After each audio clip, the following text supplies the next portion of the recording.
Bienvenidos una vez más a Sodre en Escena. En esta oportunidad, el programa está dedicado al Conjunto Nacional de Música de Cámara del Sodre. 90 años de este importante elenco estable de la institución. Vamos a recorrer juntos su historia.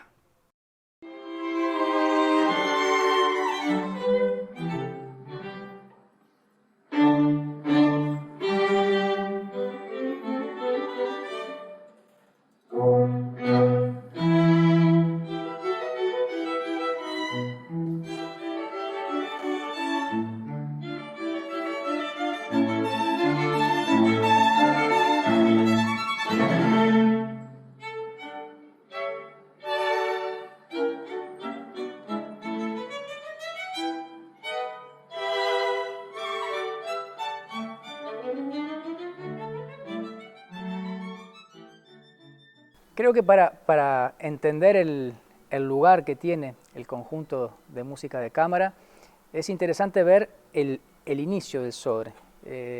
La radio del Sodre, CX6, empieza a transmitir el 1 de abril de 1930 y empieza a hacerlo pasando música grabada, discos que se tenían, y además formando una especie de cuadro de músicos que tocaban en el estudio de la radio, que era muy pequeño, que estaba en el Palacio Legislativo, hasta el año siguiente, hasta que vinieron al estudio auditorio, estaba ahí. Y esos músicos eran integrantes eran músicos del medio local, integraban los conjuntos, las asociaciones o conjuntos de cámara, que había una cantidad en ese momento por todo Montevideo.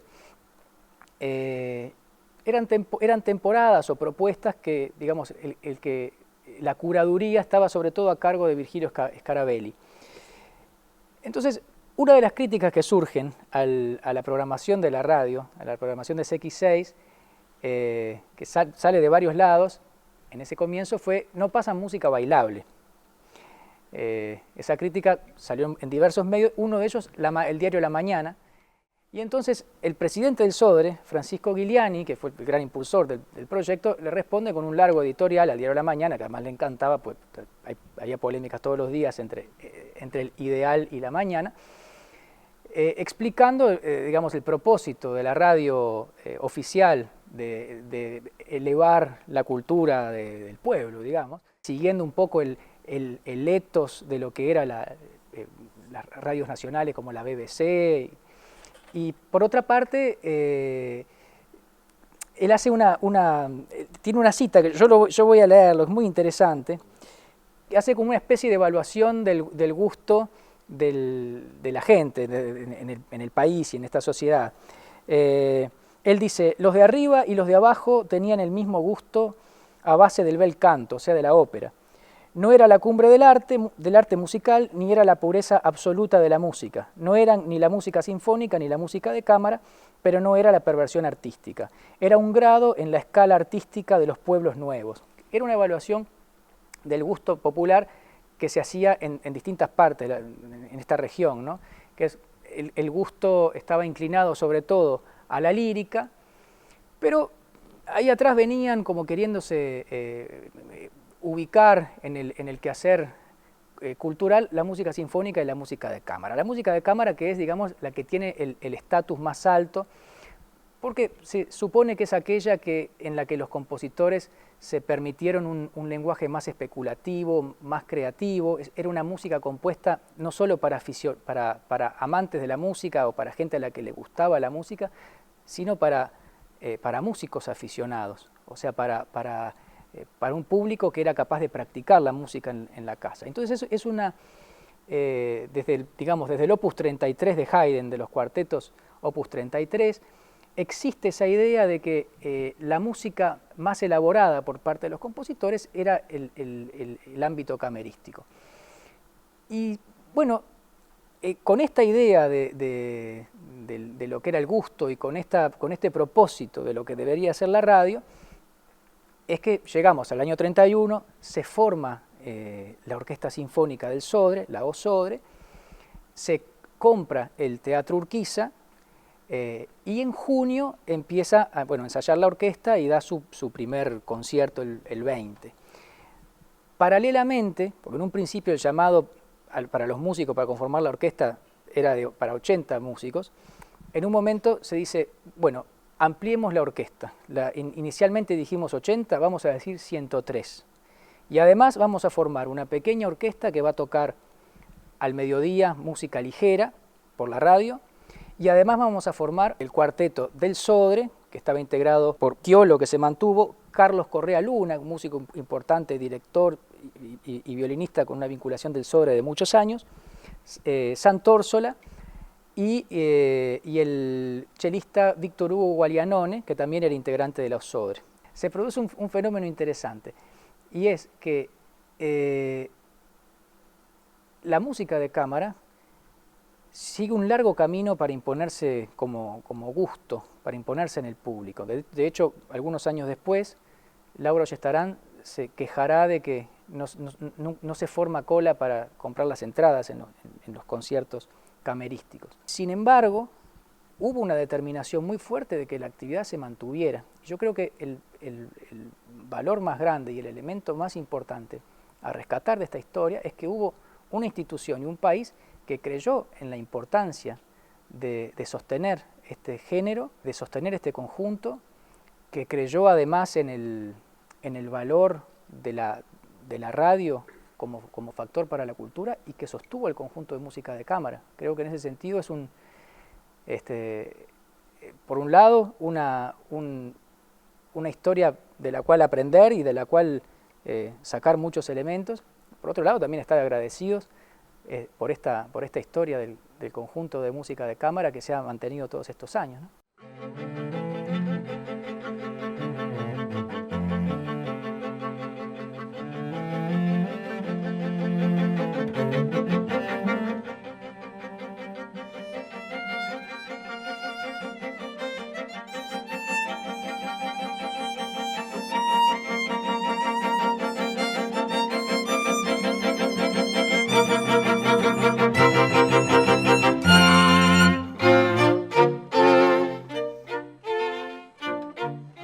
Todos los músicos que han pasado por el conjunto de cámara han dejado una impronta.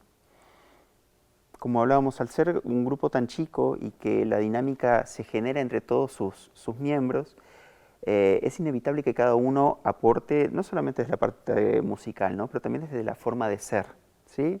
Entonces cada uno ha dejado una huella muy importante. Pero si tuviera que elegir a algunos músicos, que yo diga estos son como pilares de la historia del conjunto de cámara, yo nombraría a dos. Uno es Miguel Szilágyi, por el hecho que él fue el primer violín del conjunto de cámara durante casi 40 años. Si mal no recuerdo, entre el 55, 54 y 92, por ahí.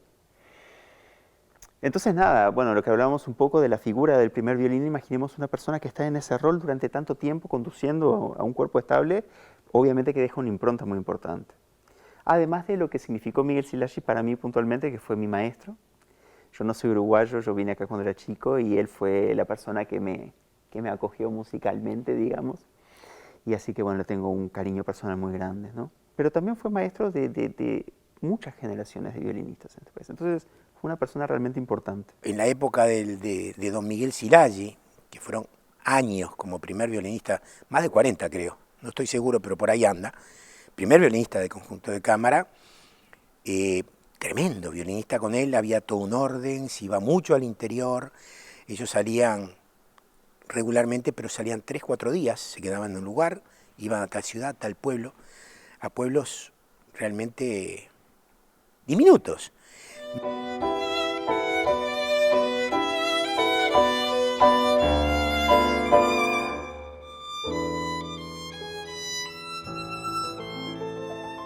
Le apasionaba su trabajo, sin ningún lugar de dudas. Él se sentía orgulloso y además siempre decía que era un privilegiado de estar en el cuarteto de música de cámara del Sodre.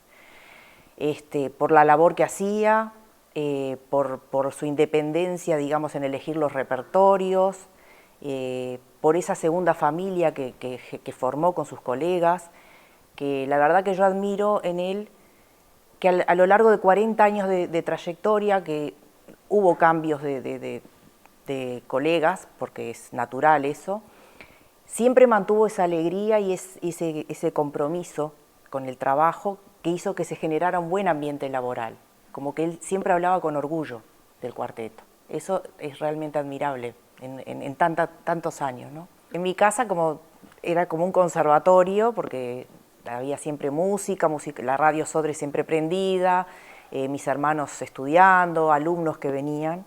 Y bueno, y con respecto al cuarteto, bueno, los viajes de mi padre, que recorría toda la República, y siempre venía muy feliz con alguna anécdota de los lugares que visitaba.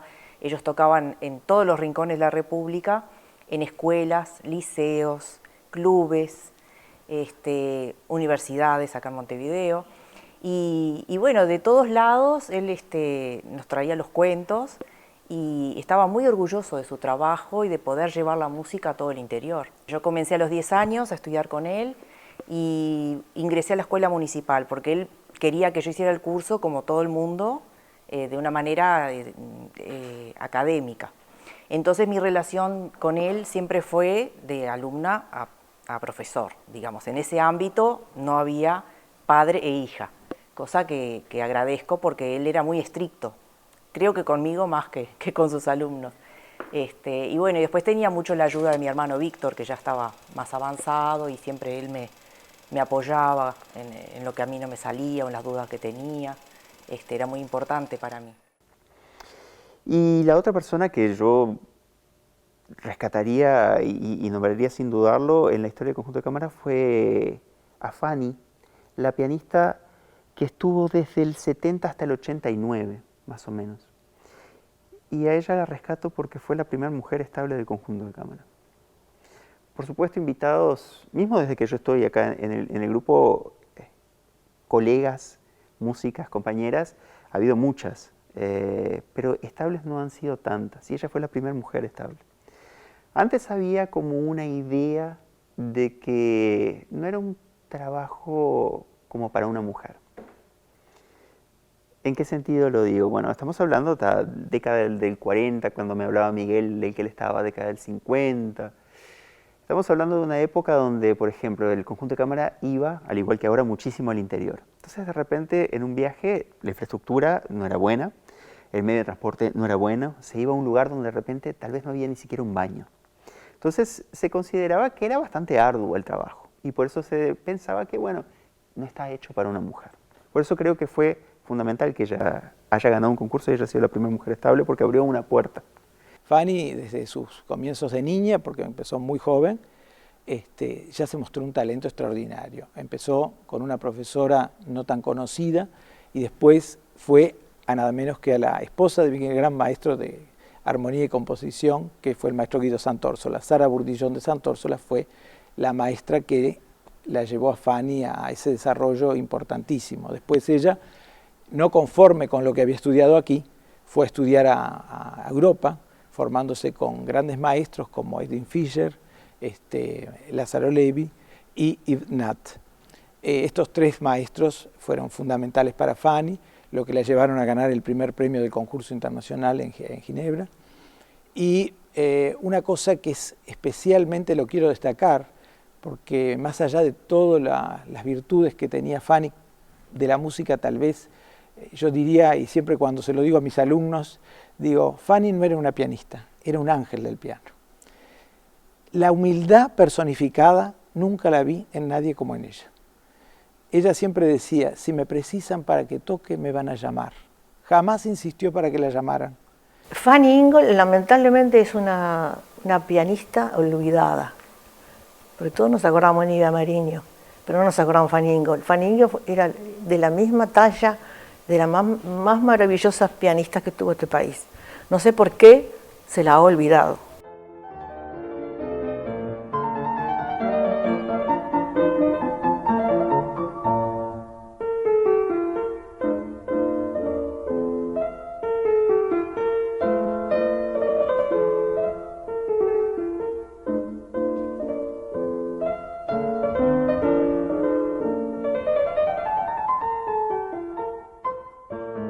Cuando yo entro en el conjunto de cámara, o sea, yo sabiendo que Pedro Lañela se iba a jubilar, porque Pedro Lañela me llevaba, murió alrededor de 20 años, sabía que por allá por el año 1997-98, le quedaban 1 o 2 años en el conjunto de cámara, y yo me empecé a preparar para... A ver, es como el sumum. Vos decís, estoy en uno de los cuerpos estables musicales del SODRE, la Orquesta Juvenil, está fenómeno. Pero ¿cuál es la elite? Es el conjunto de música de cámara. Sos solista permanente. No tenés 4 chelistas más, o 6 violinistas más, o 7 violinistas más tocando contigo. No, sos único. El primer violín es el primer violín solo, el segundo violín, el segundo, y así, ¿no? Entonces ahí tenés toda una responsabilidad. Y cuando yo entré al conjunto de cámara, ya Víctor había entrado 4 años antes, por concurso también, supliendo a su padre. O sea que tenemos creo que 70, 80 años de Szilágyi como primer violín del conjunto de cámara, ¿no? Teníamos la idea, con Víctor, me la planteó, me dice, mira Gerardo, yo quiero que hagamos con el conjunto de cámara algo así como una explosión popular, como hacíamos con el Trío Montevideo o con el Quinteto Promenade, grupos que formamos Víctor y yo.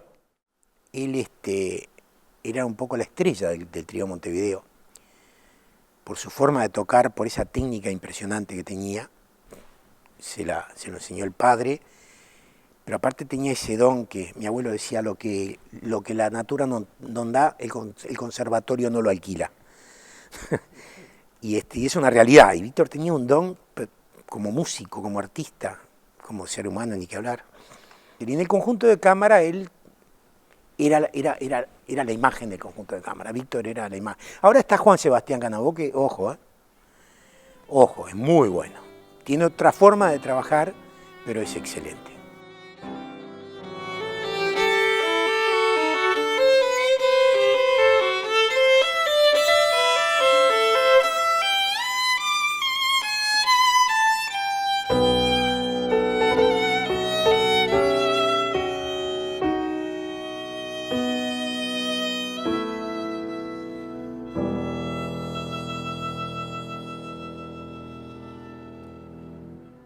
La inauguración del Auditorio del SODRE fue muy importante, yo creo, para todos los cuerpos estables.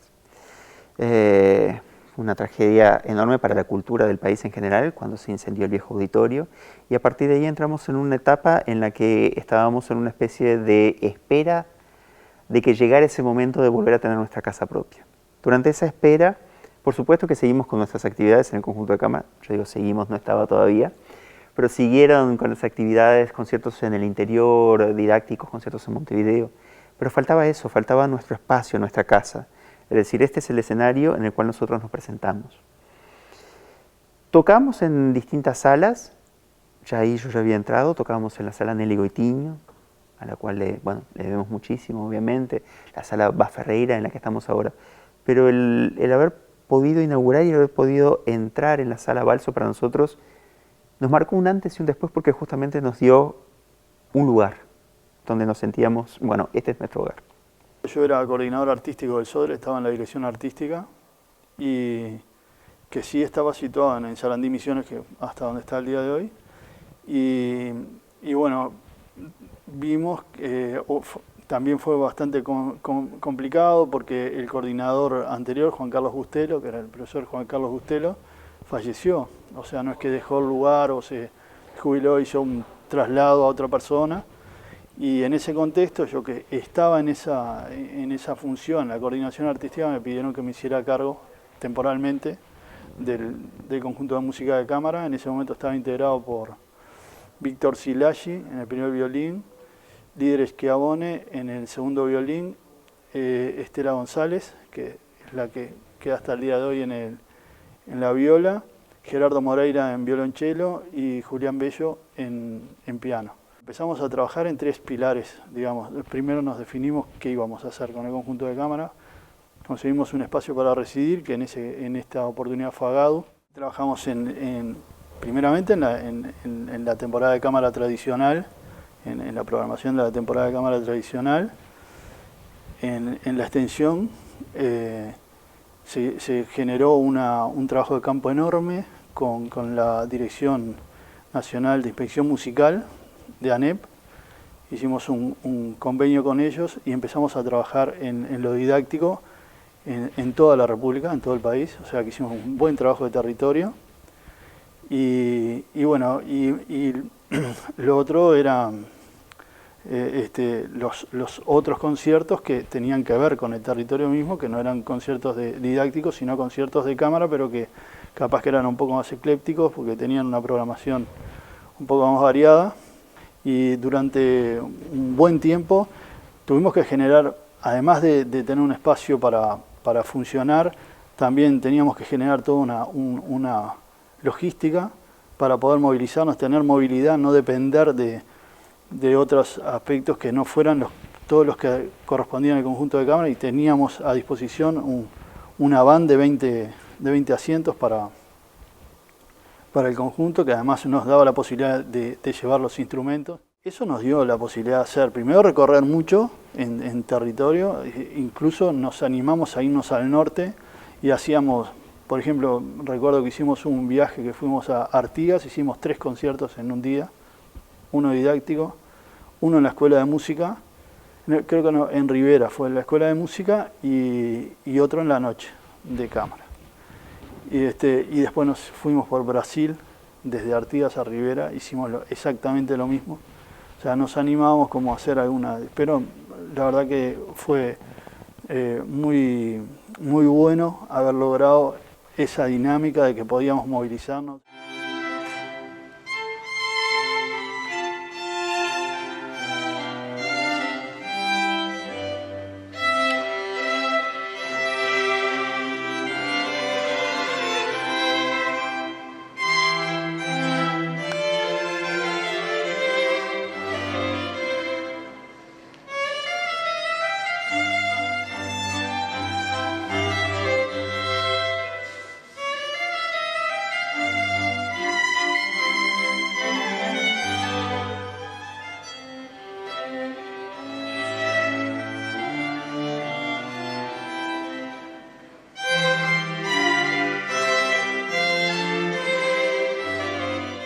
El viaje a la Antártida fue un momento para mí muy importante. Yo creo que obviamente para el conjunto de cámara, obviamente para el Sodre, pero para mí fue muy especial.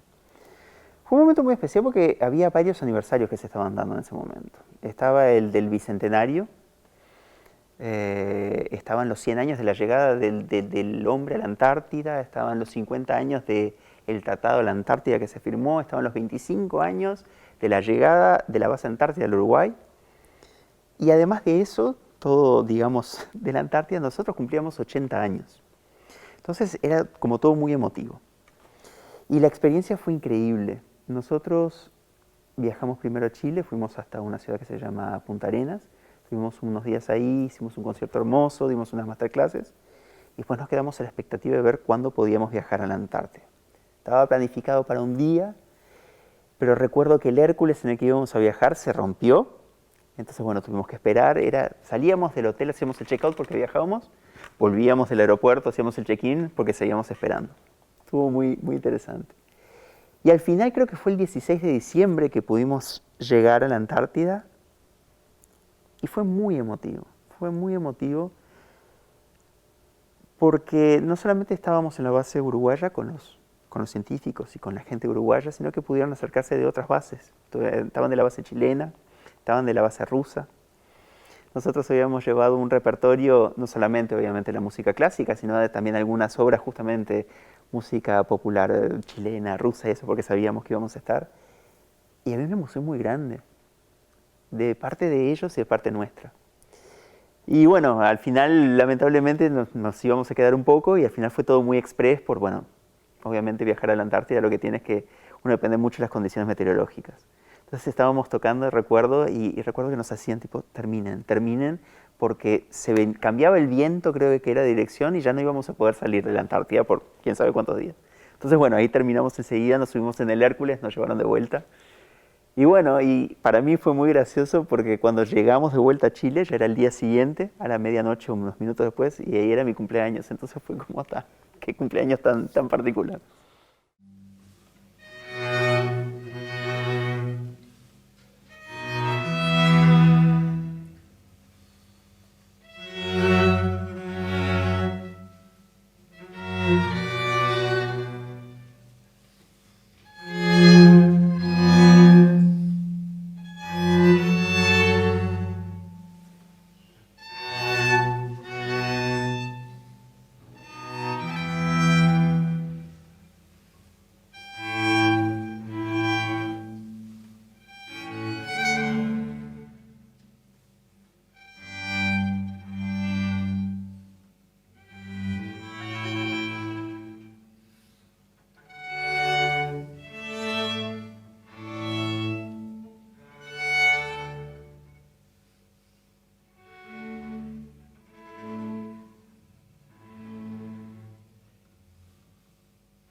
Hace 10 años de ir a la Antártida. Ahí tuvo un poco de promoción, bastante más promoción que siempre. Y fuimos a la Antártida, hicimos publicidad, y después todo quedó en la nada. Y donde teníamos mucha popularidad era en el interior de la República. Cuando íbamos al interior, hacíamos conciertos donde mezclábamos mucha música de cámara, Shostakovich o Beethoven o Brahms, con música más popular, con arreglos que hacía yo, cosas que conseguíamos. Y empezamos a promocionarlo mejor. Y bueno, y fue mucho mejor que antes. Y empezó a crecer el conjunto de cámara hasta llegar a hoy, que hoy el conjunto de cámara tiene la misma importancia, la misma visibilidad que tienen los otros cuerpos estables y está con producciones muy buenas.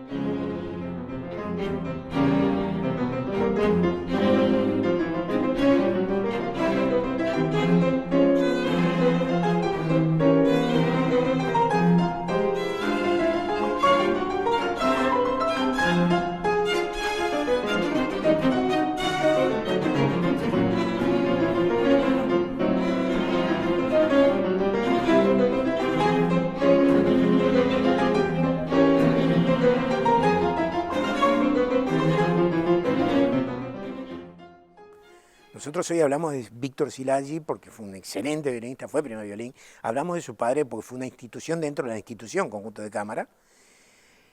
Pero el conjunto de cámara es el conjunto de cámara. Hoy trabajamos, yo me enorgullezco de haber trabajado para que el conjunto de cámara hoy tenga la importancia que tiene. Y sigo trabajando, no solamente por el conjunto de cámara, o sea, por todo el Sodre, pero para que siga creciendo el conjunto de cámara.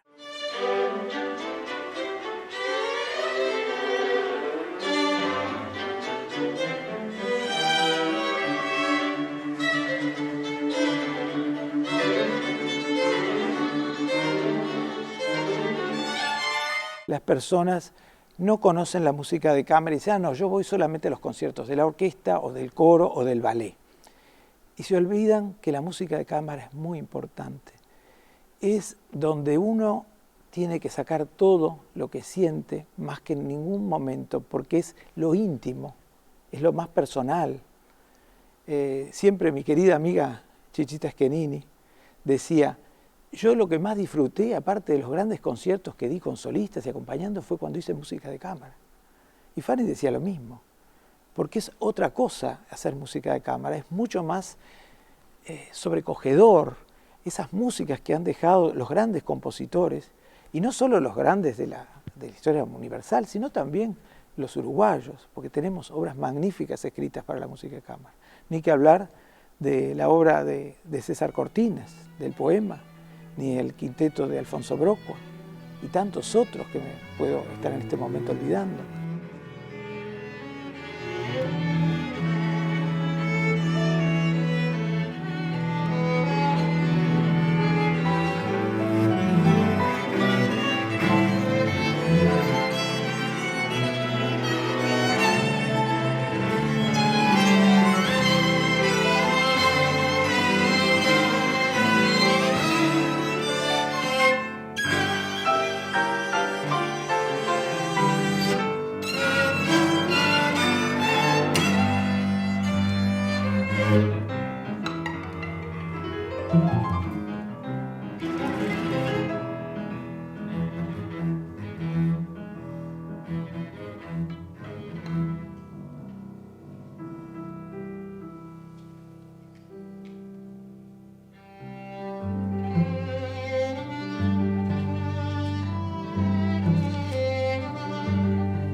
En este bloque vamos a conocer cómo se conforma un conjunto de música de cámara y quiénes lo integran.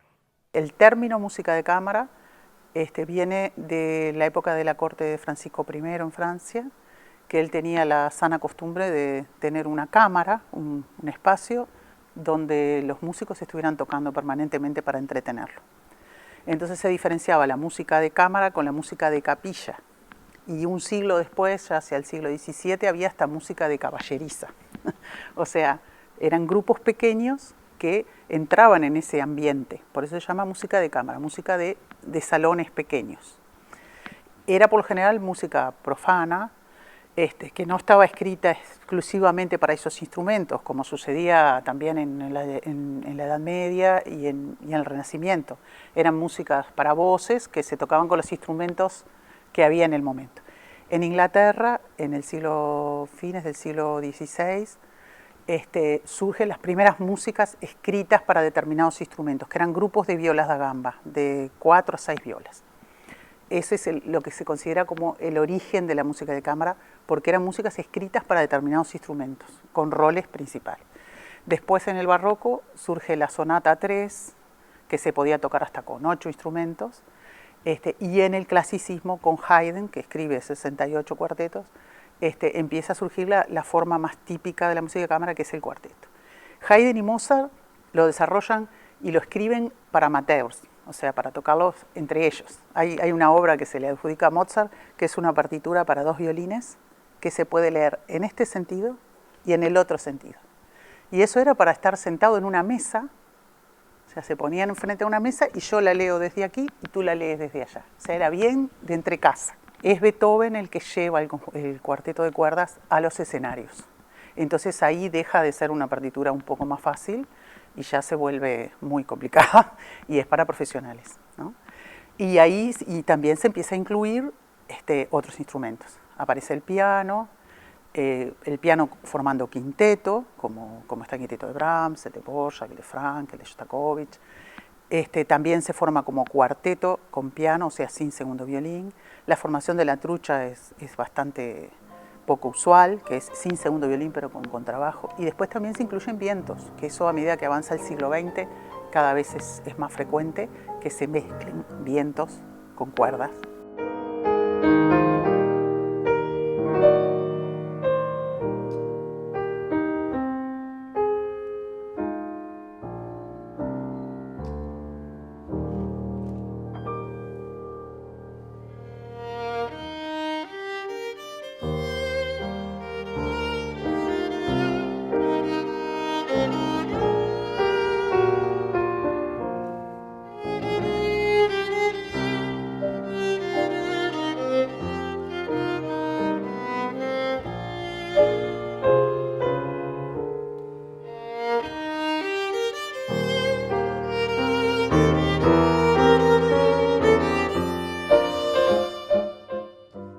Bueno, para nosotros es muy importante, porque bueno, sobre nuestros hombros está toda la trayectoria de todos los que pasaron por el conjunto de cámara. Mi propio maestro y de Juan, Miguel Szilágy, que trabajó muchísimos años y al que vimos tocar en el conjunto de cámara por muchos años y un poco el que nos inspiró a estar ahí, ¿no? Creemos que es un momento muy importante para nosotros porque, o sea, nos da visibilidad, o sea, a la música de cámara en general, hacer este festejo es muy importante.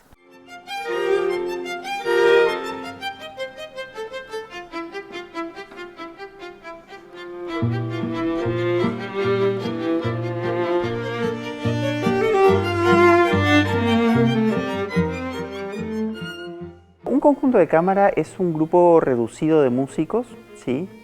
En contraposición, por ejemplo, con una orquesta. En una orquesta tenemos 80, 100 individuos que tocan sus instrumentos juntos y hacen la música. Nosotros somos menos, mucho menos, somos 2, 3, 4, hasta 9 personas más o menos se considera música de cámara. Ya a partir de ahí entramos en un terreno un poco límite entre una pequeña orquesta de cámara, ¿sí? Pero, como te digo eso, la cantidad de músicos es una de las características de un conjunto de cámara. Y también el tipo de música que hacen. Al ser menos, pasa algo que es en la orquesta, de repente tenés 15 violines que están tocando lo mismo. Aquí en el conjunto de cámara no, hay un violín que tiene una parte que se le dice, una parte real. Eso quiere decir que solamente ese músico está tocando eso que está sonando. Entonces, bueno, no quiero decir que hay más compromiso en un conjunto de cámara que en una orquesta, porque obviamente que un profesional rinde en cualquier ámbito. pero es cierto que uno está mucho más expuesto tocando en un grupo de música de cámara.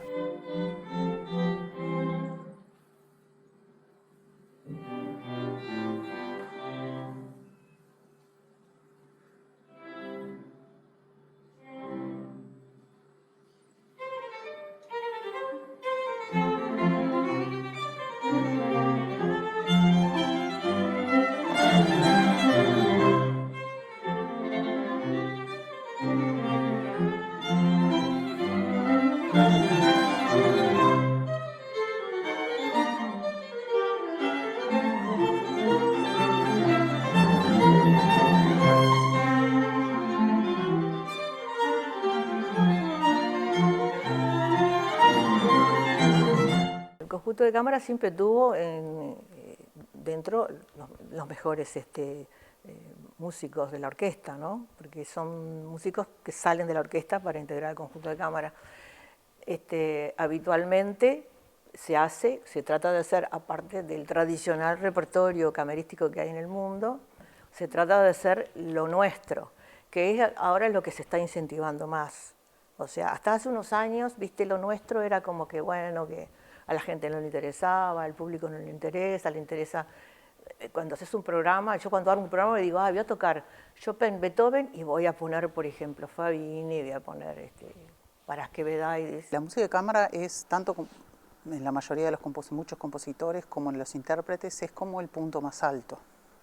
O sea, si bien hubo compositores como Haydn y Mozart que compusieron desde jóvenes, muchos, Brahms, muchos compusieron sus grandes obras de cámara al final de sus vidas. O sea, es como después de toda la experiencia de componer para orquesta, es la tarea más difícil porque son menos voces y uno tiene que expresar todo lo que quiere con esas voces. Bueno, para el intérprete es lo mismo. Por lo general todos yo estuve 10 años en la Osodre, Juan también, Rodrigo está tocando ahora y tocó siempre en la orquesta, Clara también. O sea, es como una etapa superior. La obra que hay camerística es tan grande, tan valiosa, que las orquestas no la tocan, hay que tocarla en conjunto de cámara. Y entonces yo empecé también muy joven con eso. Y tuve la suerte de tener que tocar con grandes maestros, como por ejemplo Wolfgang Laufer, que era un chelista rumano que vivía en Estados Unidos, también con Risi, con mucha gente que venía, en esa época venía mucha gente del exterior aquí. O sea, yo soy de la época de oro, digámosle, de acá, musicalmente, ¿no? Claro. Entonces venían muchísimos músicos extranjeros, a los cuales vos tenías la oportunidad de tener unas masterclass con ellos y en el caso de que no fuera tu mismo instrumento, tocar con ellos. Y tú aprendías muchísimo. Yo aprendí, por ejemplo, con Laufer, con este chelista, el valor de los pianísimos, de la gama diferente de los pianos, al llegar a mezzoforte.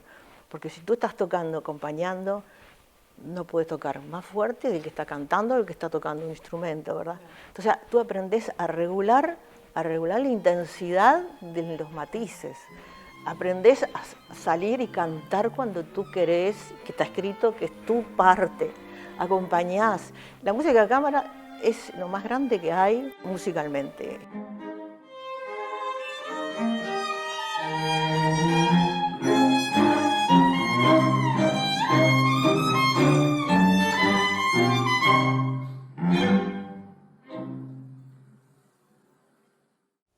Bueno, el repertorio del conjunto de cámara que nosotros tocamos actualmente tiene varias fuentes, digamos, ¿no?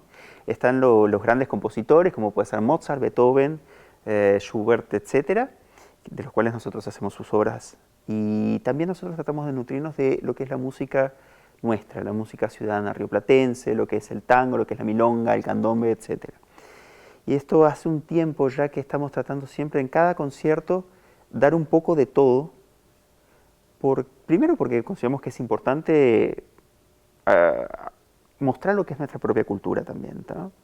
Pero aparte porque creemos que es importante también para el público tener como ese abanico de posibilidades, digamos. Ahora, eso es lo que nosotros hacemos. Si tuviera que hablar del repertorio en general de la música de cámara, bueno, es un repertorio que si bien, bueno, nombré a Beethoven, nombré a Mozart, todos también escribieron para orquesta, todos hemos escuchado. pero es distinta la música. Ellos tenían un cariño muy especial por lo que es la música de cámara.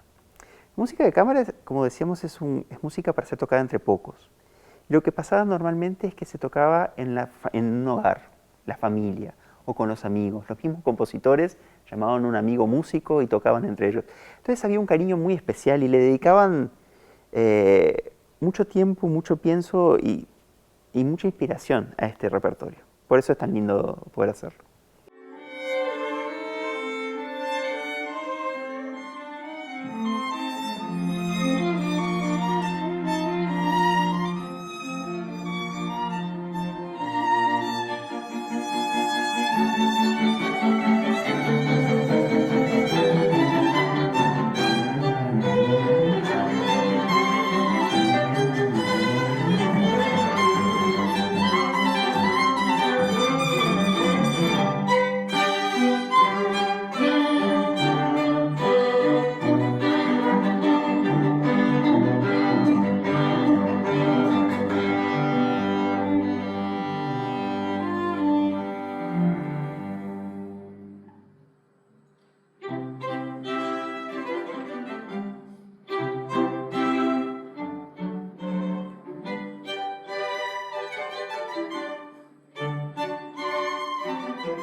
Uno es solista todo el tiempo.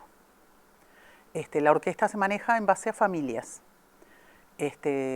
Los vientos, por ejemplo, la madera es una familia. Y si bien hay solistas, también hay instrumentistas que doblan a los solistas. En los oboes, en las flautas, hay una primera y una tercera flauta, y la segunda y la cuarta doblan. No en todas las obras, pero en muchas obras es así. En la cuerda eso es prácticamente todo el tiempo porque funciona en base a filas. El primer violín dirige a la fila de primeros violines y son 10, 20 violines tocando todos la misma partitura. Los segundos igual, segundos violines, otro bloque de músicos.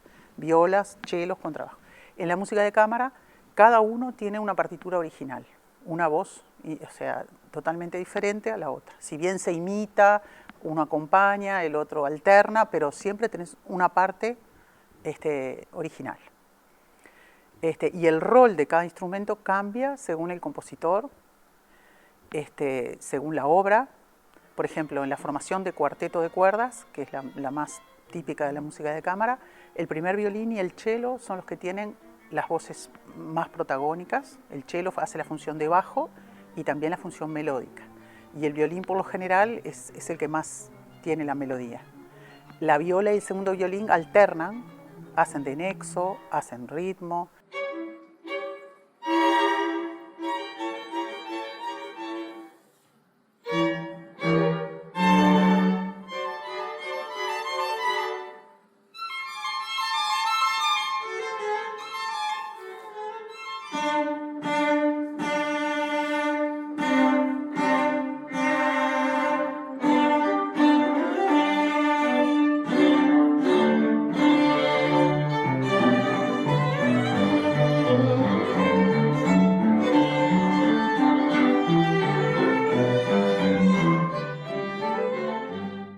El rol del primer violín normalmente es un poco el de guía, ¿sí? ¿En qué sentido guía? El que toma decisiones musicales, el que de repente organiza un poco los ensayos, ¿sí? Obviamente que no hay una ley escrita sobre esto, depende mucho de cada conjunto, de cada grupo. Un trío o un cuarteto se manejan de repente de formas distintas. Nosotros tratamos de tener un funcionamiento horizontal, en el sentido de que, bueno, todos tocamos, todos aportamos ideas, todos decimos de repente, esta frase a mí me gustaría hacerla así, otra persona dice, a mí me gustaría de esta otra manera. Entonces lo conversamos, lo probamos y ahí elegimos. Por supuesto, si no nos ponemos de acuerdo o algo así, entonces, bueno, ahí como primer violín, entonces terminó tomando una decisión en ese aspecto.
bueno, y dentro del grupo de cámara la música es muy democrática y no tiene género, o sea, todos nos sentimos bien y cada cual aporta su personalidad, que a veces hay que controlarla, a veces hay que sacarla más, dependiendo de la obra y de la versión que se esté haciendo. Y bueno, es maravilloso, la verdad, poder participar de un grupo así, ¿no? Cada cuerpo estable del Sodre tiene distintos objetivos, ¿no? Distintas funciones. Por ejemplo, el objetivo de la orquesta es hacer la música sinfónica y acercarla al público. El nuestro es dedicarnos a ese conjunto de obras que escribieron los compositores, que es específico para la música de cámara. Eso si hablamos de objetivos así puramente formales, ¿no? Ahora, también tenemos objetivos que son para mí más importantes aún, que son el acercarnos a la gente, dar a conocer la música en general. Tenemos un rol también un poco de formación, ¿sí? Hacia los nuevos públicos, hacia los niños, a través de conciertos didácticos. Y también tenemos un rol que lo tiene todo el Sodre. El Sodre tiene un rol democratizador de la cultura, es decir, acceder a todos los estratos, acceder a todos los lugares en territorio, etcétera, ¿no? Y eso es algo que nosotros lo podemos hacer muy fácilmente, justamente somos un número reducido de personas, es fácil movernos por todo el territorio, es fácil ir a cualquier lugar. Entonces, yo creo que esos son los puntos más importantes del conjunto de cámara.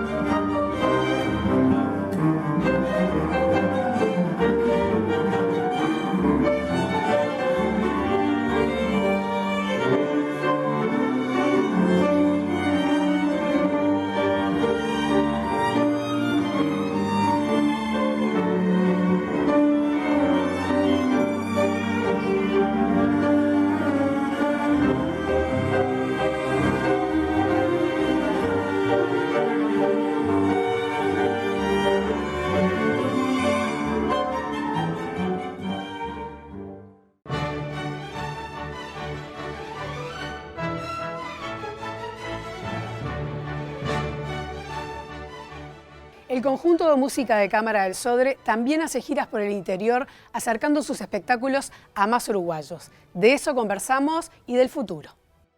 El mejor camino que se puede tomar es diversificar el repertorio, porque responde a una diversificación de públicos. Porque si el Sodre quiere apartarse de esa concepción elitista que durante mucho tiempo tuvo y que todavía en algunos lugares sigue teniendo, tenemos que dar otra oferta a esos públicos. Entonces, si entendemos que nuestros públicos son diversos, nuestro repertorio tiene que ser diverso para atender a todos esos públicos.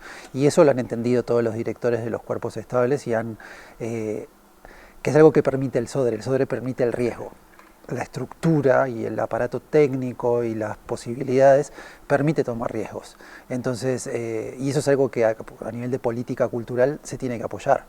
Se tiene que apoyar que se hagan este tipo de cosas en el Sodre, porque quizás en algunos procesos, si el Sodre no lo hace, no hay otra institución que lo haga. Todos conocemos o hemos escuchado en la radio o alguna vez escuchamos la Quinta Sinfonía de Beethoven o alguna cosa así, ¿no? Nosotros aportamos un tipo de música nuevo, podríamos decir.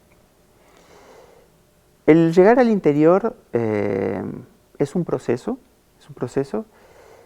en el cual, están involucrados otras partes del Sodre, ¿no? Hay un departamento del interior que es el nexo justamente, y al cual pueden llamar, de repente, no sé, de un lugar en el interior, una ciudad, de un pueblo, llaman al Sodre y dicen, bueno, necesitamos o queremos que venga un grupo para un evento especial, puede ser. Nos ha tocado de repente ir muchas veces a conmemorar la fundación de un lugar. Entonces ahí el Departamento del Interior se comunica con nosotros y nosotros, bueno, vemos un poco de qué se trata, qué es lo que el público ahí quiere. A veces puede ser un didáctico, a veces puede ser un concierto simplemente en la noche, a veces ambas cosas pueden ser. Entonces, bueno, se hace todo ese pienso y después cuando llegamos, normalmente la acogida que tenemos o que hemos encontrado en el interior es muy cálida. No es habitual en algunos lugares que vaya de repente un cuerpo estable del Sodre. Nosotros ahora tuvimos una gira en el interior, donde pasamos por distintos lugares, y había lugares donde nos decían, aquí nunca llegó el Sodre. Entonces para nosotros eso es muy conmovedor realmente. Y eso se ve en el público. Porque, como te decía, de repente capaz que escucharon alguna grabación o algo, pero de ahí a ver a los instrumentos y poder escucharlos en vivo, hay una gran diferencia, hay un gran paso, ¿no? Y en esos casos nosotros tratamos de que sea algo más interactivo. Nosotros no nos gusta de repente llegar al interior y desembarcamos, tocamos, nos vamos.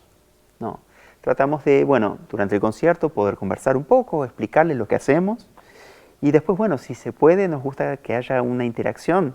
Si hay un conservatorio, si hay clases de música, que se nos acerquen, que nos pregunten.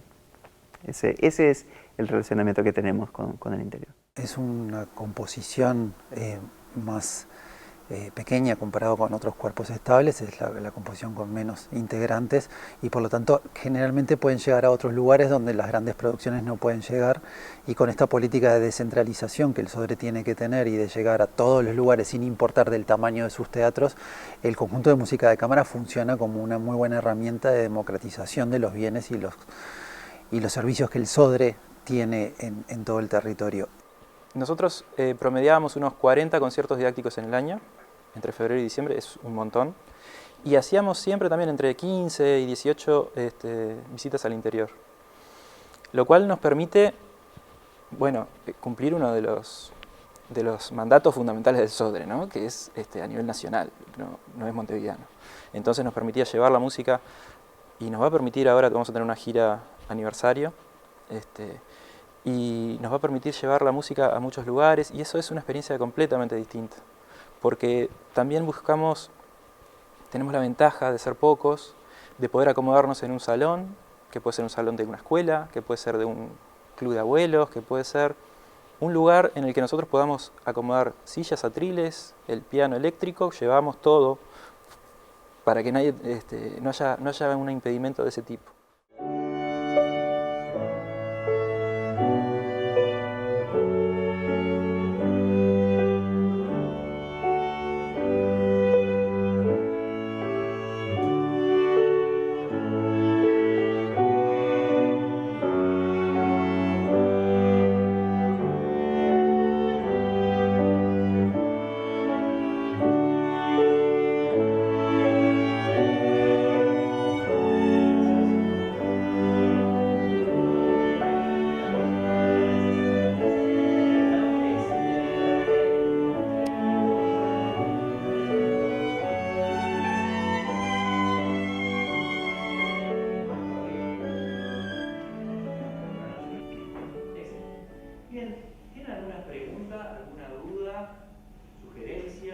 Hacemos muchos conciertos didácticos, no estos años de pandemia, pero hasta el 2018 hacíamos todas las semanas, empezábamos en febrero.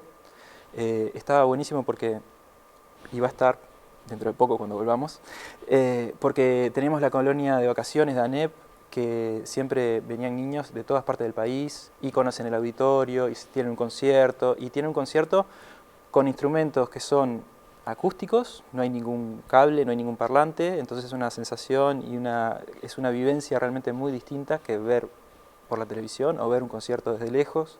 Ven los instrumentos de cerca, nos pueden preguntar cosas, es absolutamente interactivo. El conjunto de cámara somos 6 músicos y yo que hago acá también hago de interlocutor. Y nada, se dan cosas muy lindas, los niños pueden preguntar lo que quieran y a veces nos sorprenden, por supuesto. Y realmente es muy interesante cuando empezamos a armar, bueno, este instrumento hace esto, este otro hace esto otro, fíjense cómo suenan juntos. Y los niños realmente es una cosa que es una experiencia que se llevan. Lo más visible dentro de Montevideo, ¿no?, son los conciertos de temporada. Pero realmente el grueso de nuestro trabajo es este otro, es el difundir, ya sea a los niños o ya sea en el interior. Y como te digo, normalmente nos salteamos las capitales, vamos a pueblos más chicos, vamos a lugares más que no tienen tanto acceso.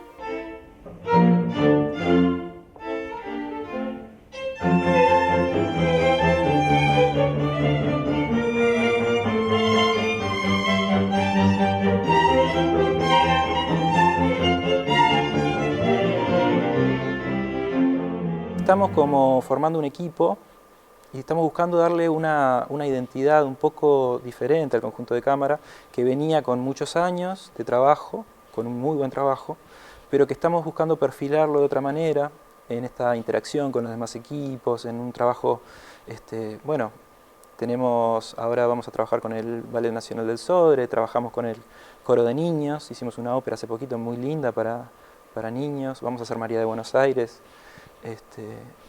Entonces vamos a trabajar con la Sodre para nuestro aniversario, con la juvenil, y hemos hecho cosas. Entonces estamos buscándole dar un perfil de integración dentro de los cuerpos, también de integración dentro de los equipos, no solo los artísticos, y dándole una impronta propia, que es la manera para que todos nos sintamos cómodos trabajando.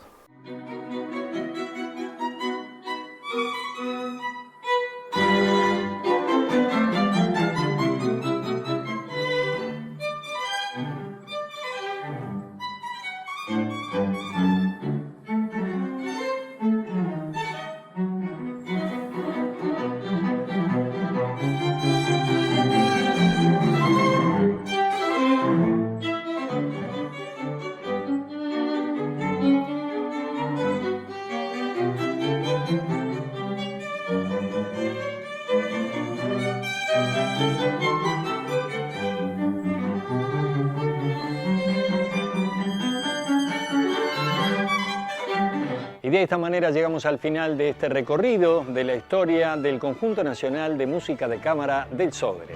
Nos reencontramos el próximo viernes a las 20:30 horas por la pantalla de Canal 5 para un nuevo programa de Sodre en Escena. Pasen bien.